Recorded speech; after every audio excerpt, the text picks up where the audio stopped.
저희 집이 1991년 캐나다에 처음 토론토에 이민 왔을 때 집에는 자동차가 당장 없었습니다. 그래서 대중교통 수단을 한 1년 넘게 타고 다녔던 것이 기억이 납니다. 그런데 지하철을 타고 다닐 때 처음 와서 그런지 방향 감각이 별로 없었습니다. 영어로는 westbound, eastbound 이렇게 써 있는데 그것이 어느 방향인지 감이 잘 오지 않았습니다. 동서남북이 어디인지 잘 몰랐습니다. 그래서 플랫폼 정반대에서 다른 방향으로 가는 전철을 탄 적이 몇 번이 있었습니다. 많지 않았어요. 몇 번밖에 없었습니다. 그 당시에는 영어도 잘 못하고 제대로 물어보지도 못했던 것 같습니다. 그때 경험했던 당혹감과 스스로에 대한 실망은 지금도 이렇게 기억이 납니다. 여러분들도 이곳에 살면서 길 잃고 헤매었던 경험이 있을 겁니다. 최근에 미국 조지아주에서 한인 근로자 300여 명이 구금이 되었다가 풀려난 소식을 듣게 됩니다. 전문 인력자들로서 미국 땅에서 가동될 공장을 셋업하고 점검하는 일을 하고 있었는데요. 이민 세관국에서 나와서 수갑과 족쇄를 채워서 수용시설에 구금했던 것입니다. 그때 이것을 경험한 한인 근로자들의 심정은 어떠했을까? 짐작이 가지 않습니다. 이역만리 파견 나와 일하다가 그런 일을 당했으니 망연자실했을 겁니다. 지금은 다행히 모두 한국에 다시 돌아갈 수 있었지만 그들이 수용소에서 지낸 8일의 시간은 트라우마가 되었다고 듣게 됩니다. 이처럼 개인적인 경험, 집단적인 경험 외에도 국가적으로 길 잃어버린 경험도 우리에게는 있습니다. 일제강점기가 바로 그것이다 생각합니다. 모든 것을 빼앗기고 정체성, 나라, 언어, 주권, 미래까지 다 빼앗겼던 그런 민족적인 길 잃어버린 시간도 있었습니다. 아무랬던 일제시대 때 독립운동가였던 윤동주, 이분은 나라를 잃은 현실을 살아가는 젊은이로서 그의 심정을 길이라는 그의 시로 표현하였습니다. 그 시를 제가 읽어드립니다. 잃어버렸습니다. 무얼 어디다 이러는지 몰라 두 손이 주머니를 더듬어 길에 나아갑니다. 돌과 돌이 끝없이 연달아 길은 돌담을 끼고 갑니다. 담은 쇠문을 굳게 닫아 길 위에 긴 그림자를 들이우고 길은 아침에서 저녁으로 저녁에서 아침으로 통했습니다. 돌담을 더듬어 눈물 짓다 쳐다보면 하늘은 부끄럽게 푸릅니다. 풀 한 폭이 없는 이 길을 걷는 것은 담 저쪽에 내가 남아있는 까닭이고 내가 사는 것은 다만 잃은 것을 찾는 까닭입니다. 참 아름다운 시입니다. 윤동주 시인이 독립운동가 윤동주 이분이 1941년에 이것을 지었다고 합니다. 중일 전쟁이 한창이었고 그는 일본 유학을 준비했던 시기였습니다. 그에게 임한 방황과 죄책감이 보이지만 또한 소망을 가지고 자신의 삶을 추스리고 있음을 우리는 그의 시를 통해 볼 수 있습니다. 이처럼 길 잃어버리게 된 원인이 자의에 의해서인지 타의에 의해서인지 상관없이 그리고 상황이 어떠하든지 그 경험은 외롭고 힘들고 두려운 것입니다. 오늘 본문에 나오는 두 가지의 비유도 잃어버린 양과 잃어버린 동전에 관한 비유입니다. 그런데 잃어버린 양과 동전은 불특정한 사람을 뜻하나요? 아니면 특정한 사람을 뜻한다고 생각하십니까? 1절 말씀을 보니 이런 말씀이 있습니다. 모든 세리와 죄인들이 말씀을 들으러 가까이 나오니, 특정한 사람들을 두고 예수님은 말씀하고 계시는구나 알게 됩니다. 세리와 죄인들입니다. 그 당시 사회는요, 종교적인 잣대가 모든 것을 구분하고 결정하고 있었습니다. 율법과 종교의 체제에 의해서 세리와 죄인들은 사회에서 환영받지 못하고 배척받았습니다. 그들이야말로 길을 잃은 영혼들이었습니다. 우리가 이민자로서 그리고 유색인종으로 북미에 살면서 받는 차별과 소외보다 더 심하면 심했지 작지는 않았을 것입니다.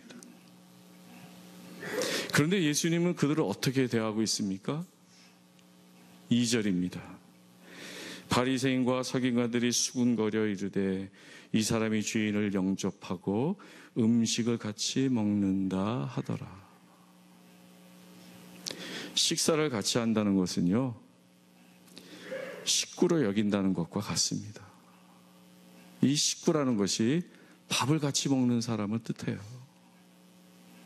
full inclusion을 뜻합니다. 전폭적으로 온전히 받아들임을 뜻합니다. 그러기에 바리새인과 서기관들은 수군거렸던 것입니다. 사회 질서에 어긋나고 전통에 어긋나고 하나님의 뜻에 어긋난다라고 생각했기 때문이지요. 그런데 예수님은요, 이 모든 것을 아시고 그런 생각, 그래서 그렇게밖에 행동하지 못하는 자들을 향하여 오늘 말씀하시는 것입니다. 하나님은 너희들이 생각하는 그런 하나님이 아니야. 하나님은 모든 사람을 사랑하고 모든 사람을 구원하기를 원하시는 매우 크신 분이야 라고 지금 말씀하고 있는 것입니다. 사람들이 만들어 놓은 틀 속에 갇혀 있을 수 있는 분이 아니다 라고 하시는 것이고요. 만약 사람들이 하나님은 이런 분이다, 저런 분이다, 어떤 집단들이, 층들이, 계층들이 하나님은 이런 분이다, 저런 분이다 라고 말하면 그 하나님은 이미 하나님이 아니신 거예요. 이방인의 사도라 칭하는 바울도 그런 하나님을 발견했습니다. 그리고 다음과 같이 말했습니다. 하나님은 모든 사람이 구원을 받으며 진리를 아는 데 이르기를 원하시느니라. 모든 사람. 정해진 것이 아니에요. 모든 사람. 우리 속담에 10손가락 깨물어서 안 아픈 손가락이 없다라고 하는데 우리 하나님의 마음입니다. 인류를 향한 하나님의 마음. 어떤 누구도 소중한 그런 우리의 하나님이십니다. 그러기에 그 어떤 누구도 또 그 어떤 이유와 원인에 의해서 길 잃어버릴지라도 하나님은 그를 끝까지 찾아내실 것이다 라고 말씀하시는 것입니다. 아멘. 어제 이너보이스 성경 구절이 바로 그러한 하나님을 표현하고 있지 않습니까? 오늘 이민재 목사님도 예배 부름에 읽으셨는데요. 다시 읽겠습니다. 내가 주의 영을 떠나 어디로 가며 주의 앞에서 어디로 피하리이까? 내가 하늘에 올라갈지라도 거기 계시며 스월에 내 자리를 펼지라도 거기 계시니이다. 내가 새벽 날개를 치며 바다 끝에 가서 거주할지라도 거기서도 주의 손이 나를 인도하시며 주의 오른손이 나를 붙드시리이다. 아멘. 어떤 이유에서든지 소외되고 차별받고 그래서 길 잃어버릴지라도 반드시 찾아내실 하나님입니다. 구약 성경에서도 하나님은 목자가 되셔서 잃어버린 양을 찾는 분이다 말하고 있습니다. 에스겔서인데요. 내가 친히 내 양의 목자가 되어 그것들을 누워있게 할지라 주 여호와의 말씀이니라. 그 잃어버린 자를 내가 찾으며 쫓기는 자를 내가 돌아오게 하며 상한 자를 내가 싸매주며 병든 자를 내가 강하게 하려니와 살찐 자와 강한 자는 내가 없애고 정의대로 그것들을 먹이리라. 하나님은 길 잃어버린 양이 돌아올 때까지 기다리시는 분이 아니십니다. 가만히 소극적으로 기다리시는 분이 아니십니다. 한 마리라도 적극적으로 찾아 나서는 분이십니다. 한 마리라 함은 모두라는 뜻이지요. 인간적인, 사회적인 그런 것으로 구별되고 구분되는 그런 것이 아니라 당신이 창조하신 이 피조물 모두를 귀하게 여기시는 하나님이십니다. 예수님을 이 땅에 보내신 것도 잃어버린 자들을 찾아 나선 가장 극명한 예가 되지 않습니까? 하늘 보좌를 버리시고 이 땅에 오셔서 우리를 구원하시려 십자가에서 돌아가신 예수님은 우리를 찾아오시는, 끝까지 찾으시며 우리를 살리시려는 하나님, 가장 극명한 예가 되는 것입니다. 오늘 본문에서도요, 잃어버린 양을 찾았을 때 어떻게 하고 있습니까? 그 양을 찾았어요. 야단치지 않았어요. 너 어디 갔었어, 임마? 허겁지겁 외양간에 그냥 처박아 두지 않았어요. 99마리랑 같이 있어 하지 않았어요. 당신의 어깨에 메고 주변의 사람들 불러서 함께 잔치하며 기뻐하셨어요. 우리가 알고 있는 하나님은 어떤 하나님입니까? 우리가 알고 있는 하나님의 사랑은 어떤 사랑입니까? 우리가 이해할 수 없고 용납할 수 없다고 그런 사랑이 존재하지 않는 것 아닙니다. 그 크신 하나님의 사랑, 우리가 당장 이해하지 못한다고, 당장 경험하지 못한다고 없는 것이 아니에요. 우리를 향하여 계속해서 하나님은 당신의 사랑을 말씀으로, 선지자로 보여주고 계시하고 있는 것입니다. 그러기에 이런 하나님의 사랑을 어리석은 하나님의 사랑이라고까지 말하지 않습니까? 이런 하나님의 사랑에 대해서 우리의 생각과 마음이 활짝 열려지길 바랍니다. 그런데 여기서 질문하게 되는 것이 있습니다. 그 어떤 누구든지 잃어버린 자를 끝까지 찾으시는 하나님이 여기에 계십니다.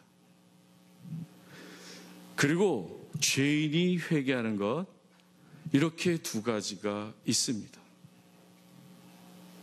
그런데 이 두 가지는 어떠한 상관관계가 있는 것일까요? 잃어버린 자를 끝까지 찾아내시는 하나님 그 사랑, 그리고 죄인이 회개하여 하는 그 사건, 오늘 본문을 보면 이 두 가지가 같은 것이라고 말하고 있습니다. 그런데 어떠한 관계가 있냐라는 것이죠. 마치 동전의 양면이 되는 것일까요? 이러한 질문들에 여러분들도 공감할 줄로 압니다. 그게 어떤 뜻일까? 저도 이 두 가지를 놓고 고민하고 묵상하다가 다음의 결론에 이르게 됩니다. 그 어떤 누구든지 잃어버린 자를 끝까지 찾으시는 하나님의 사랑을 깨달은 자는 회개하게 될 것이다 라는 것입니다. 그러니까 회개의 시작점은 하나님의 사랑이라는 말입니다. 회개를 일으키는 원동력은, 촉진제는 하나님의 사랑이라는 말입니다. 하나님의 사랑 없이 회개가 일어나지 않는 거예요. 그것은 그냥 후회에 지나지 않을 수도 있겠습니다. 그렇기 때문에 하나님을 알면 알수록, 그리고 하나님의 사랑을 경험하면 할수록 우리는 모든 것을 뒤로 한 채 새로운 방향으로 앞으로 나갈 수 있게 되는 것입니다. 그러기에 하나님의 사랑을 경험한 사람은요, 그래서 치유된 사람은요, 구원을 받은 사람은요, 결코 보복하지 않게 됩니다. 자신을 차별하고 소외하고 무시했던 자들마저도 품을 수 있게 되는 것입니다. 그것이 하나님의 사랑에 담겨져 있는 능력입니다. 자신의 행복을 빼앗기지 않을 것입니다. 용서함 받은 자가 다른 사람을 용서하듯이 하나님의 사랑으로 서로를 받아들이고 함께 기뻐하게 될 것입니다. 오늘 본문 바로 직전 구절은요, 14장 35절인데 다음과 같이 14장을 마치고 있습니다. 들을 귀가 있는 자는 들을지어다. 그리고 오늘 본문 첫 구절인 15장 1절은 이렇게 시작합니다. 모든 세리와 죄인들이 말씀을 들으러 가까이 나오니. 이것이 시사하는 바가 크다 생각합니다. 소외되고 차별받고 무시받은 사회적 종교적으로 레이블이 붙은 죄인들이 하나님의 사랑에 대해서 듣기를 원했다라는 것입니다. 놀랍지 않습니까? 그들에게 들을 수 있는 귀가 있었다라는 거예요. 결국 그들은 하나님의 찾음 속에 발견되어졌고 하나님의 품에 안기게 되었습니다. 이와 같은 결론은 다른 말로 표현하면 다음과 같다고 생각하는데요. 회개하고 나니, 하나님께로 돌아가고 나니 나를 그토록 찾으셨던 하나님을 만나게 되었다라는 거예요. 그것이 오늘 본문 뒤에 이어서 나오는 돌아온 탕자의 비유가 말하고 있는 것 아니겠습니까? 이런 면에서 회개는요, 세례와 같다고 생각합니다. 우리가 세례받았다고 하루아침에 성인 군자가 되는 것 아니지요. 그러나 이제는 내 마음대로 사는 것이 아니라 예수님과 함께 걸어가겠다는 결단이고, 이제는 십자가를 향해서 내 인생을 걸어가겠다는 새로운 방향성이 생긴 것과 같다라고 생각합니다. 그렇다면 누가 회개가 필요한 사람입니까? 누가 잃어버린 자입니까? 누가 하나님의 사랑 안에서 발견되어져야 합니까? 오늘 본문에 나오는 바리새인과 서기관들입니까? 네, 맞습니다. 이들도 하나님의 사랑이 더욱 필요한 사람들입니다. 또한 이 말은 우리 모두가 회개가 필요한 사람이라는 말입니다. 하나님 앞에 의로한 사람은 아무도 없기 때문입니다. 바리새인의 바리새라는 단어는요, 원어로 to separate 이라는 뜻이 있습니다. 하나님을 위해서 구별하겠다고 한 것이 하나의 특권이 되어서 다른 사람들을 차별하고 소외시키고 억압하는 그런 모순이 되었습니다. 예수님의 말씀은 양날의 검이라고 하지요. 들을 귀 있는 자는 듣고 회개할 수 있기를 바랍니다.